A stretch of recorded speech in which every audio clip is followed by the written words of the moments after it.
Hormuz প্রণালীতে পাল্টাপাল্টি হামলা চালিয়েছে যুক্তরাষ্ট্র ও ইরান। এতে নতুন করে হুমকির মুখে পড়েছে যুদ্ধবিরতি। তেহরানের অভিযোগ, জাস্ক বন্দরের কাছে তাদের একটি তেলবাহী ট্যাংকারে মার্কিন বাহিনী প্রথম হামলা চালিয়ে যুদ্ধবিরতি লঙ্ঘন করেছে। জবাবে ইরানের নৌবাহিনী হরমুজ প্রণালী অতিক্রমকারী ৩টি মার্কিন ডেস্ট্রয়ার ইউএসএস রাফায়েল পেরেল্টা ও ইউএসএস মেসনকে লক্ষ্য করে ব্যাপক হামলা চালায়।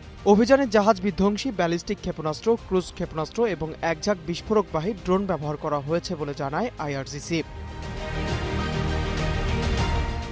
অন্যদিকে মার্কিন সেন্ট্রাল কমান্ড জানিয়েছে তারা ইরানের এই হামলা সফলভাবে প্রতিহত করেছে। তাদের কোনো যুদ্ধজাহাজ ক্ষতিগ্রস্ত হয়নি।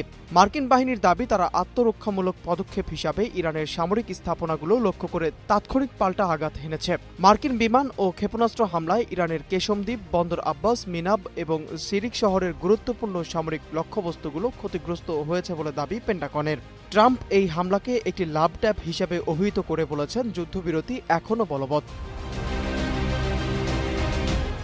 পারস্য উপসাগরের এই কৌশলগত জলসীমায় উভয় দেশের সামরিক বাহিনীর মধ্যে সংঘাতের ঘটনায় দীর্ঘ ৪ সপ্তাহের ভঙ্গুর শান্তি পরিস্থিতি এখন চরম খাদের কিনারে।